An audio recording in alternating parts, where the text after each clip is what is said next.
Hello everyone, I am advocate Kiraj Bhairav and welcome back to my YouTube channel. And आज हम जिस विषय के ऊपर बात करेंगे वो है पूजा खेड़कर। आप सभी को पता है कि फर्जीवाड़े तरीके से कई आईएएस ऑफिसर बने हैं।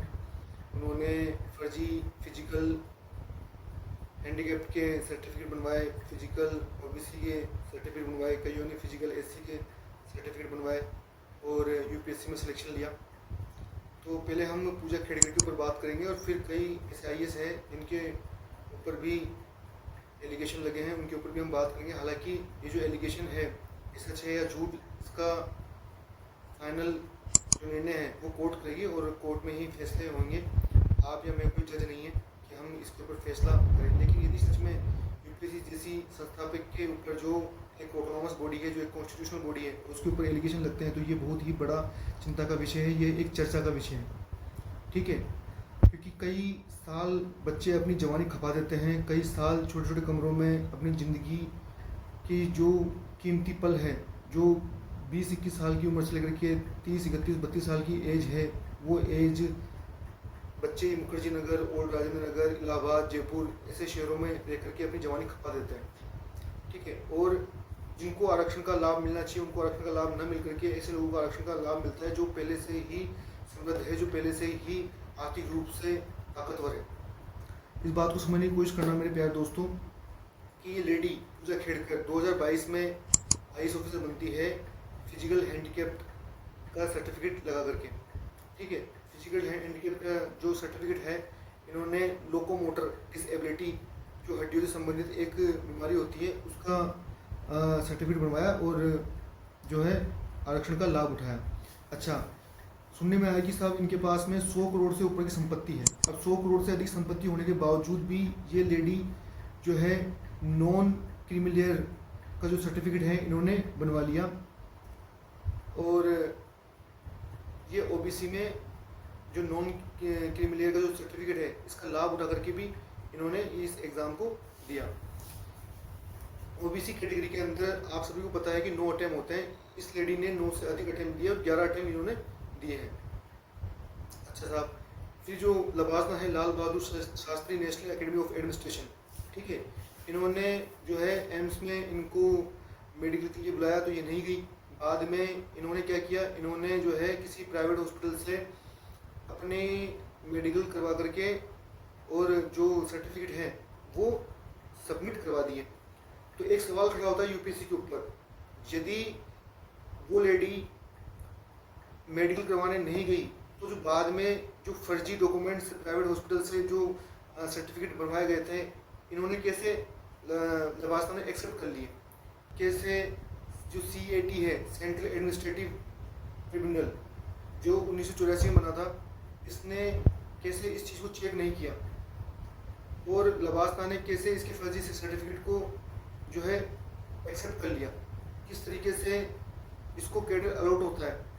और ये मैडम क्या करती है, ये मैडम कैसे पकड़ी गई, इसने अपनी ही जो प्राइवेट इसकी जो गाड़ी है ओडी, उसके ऊपर प्राइवेट नंबर है, उस पर लिखा कर रखा हुआ महाराष्ट्र शासन।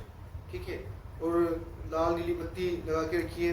सीनियर है, इन्होंने इनको पकड़ा, जो इनके सीनियर है आईएएस सुहास दिवा से, इन्होंने जो है इनकी शिकायत करी और फिर चीज़ें जब जांच में आई तो पता चला कि साहब इन्होंने फर्जीवाड़े तरीके से सिलेक्शन लिया है। तो अब जिस मुद्दे के ऊपर हम आते हैं वो ये है कि भाई ये लोग कैसे ईडब्ल्यूएस का या ओबीसी का फर्जी सर्टिफिकेट बनवा लेते हैं। देखो, ईडब्ल्यूएस के लिए सिंपल सा है कि जिसकी वार्षिक आय 8 लाख से कम है या 5 एकड़ से एग्रीकल्चर लैंड कम है या जिनका 1000 इनमें 3-4 पॉइंट और है कि 1000 गज का प्लॉट होना चाहिए, इनसे कम होना चाहिए, और यदि नोटिफाई में 100 और अनोटिफाई में 200 गज का प्लॉट होना चाहिए, तो उससे यदि अधिक है तो उनको जो है ईडब्ल्यूएस का सर्टिफिकेट नहीं मिलेगा।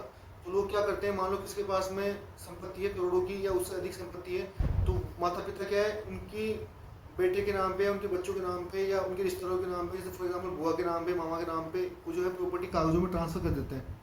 ठीक है, या बच्चे के नाम पे कर दिया ट्रांसफ़र और फिर उसका लाभ उठाते हैं एक सर्टिफिकेट के माध्यम से।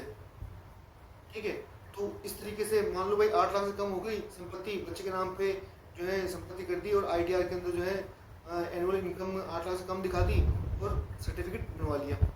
ओबीसी के अंदर क्या है, ओबीसी में भी इस तरीके से सर्टिफिकेट बनते हैं। तो मेन चीज़ ये है कि आरक्षण का जो लाभ है वो कौन उठा रहा है? आरक्षण का लाभ वो उठा रहे हैं जो लोग सही मायने में आरक्षण के लायक नहीं है, चाहे वो SC ST के हो, चाहे OBC के हो, चाहे EWS या जनरल कैटेगरी से हो।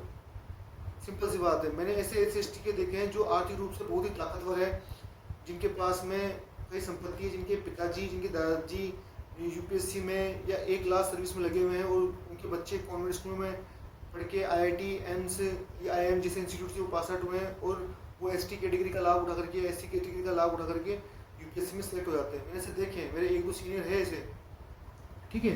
तो कुल मिलाकर के ये है कि यदि मान के चलो कि भ्रष्ट लोग ही प्रशासन में जाएंगे तो फिर हमारा देश ईमानदार नहीं रह सकता। तो हालांकि इस विषय के ऊपर हम चर्चा करें, इस विषय के ऊपर हम समय खराब करें, ये हित में नहीं है। हमारा काम है पढ़ना, है हमारा काम है सिलेक्शन के लिए मेहनत करना। लेकिन जब कभी भी एक ऐसी संस्था जो कहा जाता है कि भाई निष्पक्ष है, जो जवाबदेही है, पारदर्शिता रखती है, उसके ऊपर जब इस तरह के सवाल खड़े होते हैं तो कहीं ना कहीं एक देश में संदेश जाता है कि कुछ भी चीज़ ईमानदार नहीं है, ठीक है। तो आप लोग क्या सोचते हो इसके बारे में आप कमेंट में बताना।